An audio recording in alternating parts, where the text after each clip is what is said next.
How's it going, guys? 5 and 5 here. Today, we'll be talking to you guys about the top 5 smartest countries in the world. These countries have been evaluated based on their math, science, and reading scores from the 2012 Program for International Students Assessment, also known as PISA, to determine the quality of their education. In addition, average IQ scores for each country were analyzed to determine the intelligence of their citizens. Before we get started, be sure to check the corner of the screen as we'll be listing the statistics for the United States. That way you guys can compare the scores of the US and the countries that made this list. And no, sorry to say, the United States didn't actually make it. Also, as a quick note, China limited the release of its test scores to only that of a select few cities, which made the analysis for the country as a whole very difficult. As a result, the country was omitted from this list. But all that aside, get out your pencil, take some notes, let's get started. That leads us to number 5, where we have surprisingly the only non-Asian country on this list, and that is Finland.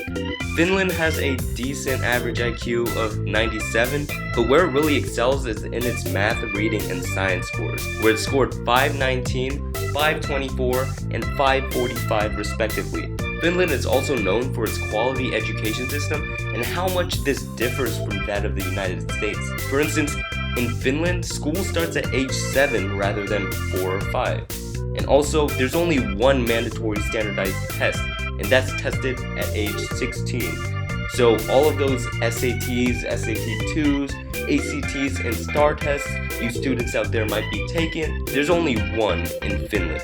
And also, if you want to be a teacher, definitely move to Finland. Teachers there are treated like doctors and lawyers and make big money. Cha-ching! And at number 4, we have Taiwan with an average IQ of 104, and they scored 560 on math, 523 on reading, and 523 on science. They have been so successful because of their reliance on rote learning, which is a memorization technique based on repetition. They also implemented compulsory education from 6 years old, which is elementary school, to 15 years old, which is the end of junior high, and is considering bumping it up to age 18 when President Ma Ying-jeou announced it in 2011. Now, Korea and Japan have been competing for a while now. In food, Japan has sushi, while Korea has a similar adaptation called kimbap. In music, Japan has its J-pop, while Korea has its seemingly more popular K-pop. And lastly, in gaming, Japan is here with its Nintendo, Mario, Luigi, Donkey Kong, Diddy Kong, etc., while South Korea basically just has Faker.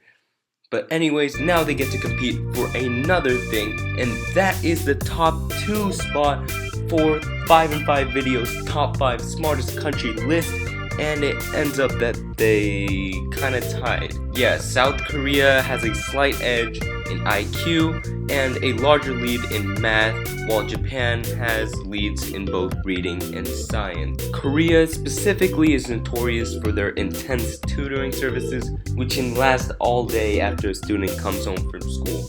But as with Finland, if you want to become a tutor, definitely move to South Korea, because there is a tutor named Kim Ki-hoon who earns $4 million a year, which is basically an average NBA player's salary, which is crazy money. And at number 1, we have Singapore with an average IQ score of 103, average PISA scores at 573 for math, 542 for reading, and 551 for science. Singapore is one of the safest and cleanest countries in the world, which also happens to be one of the smartest.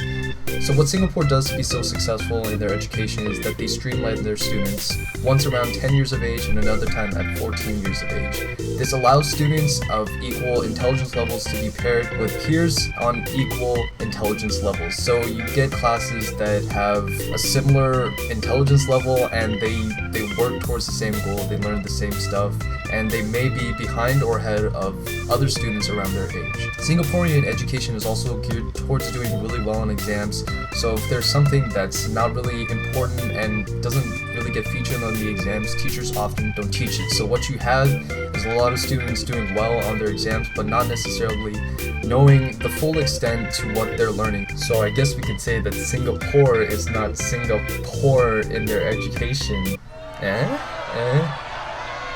No, f**k you guys, I'm funny. Well, that ends another episode of 5 and 5 videos. Comment down below if you think America should change its own education system and how it should be changed. Be sure to like and subscribe for more awesome lists in the future. As always, This is Anthony. and this is Andrew, and thanks for watching.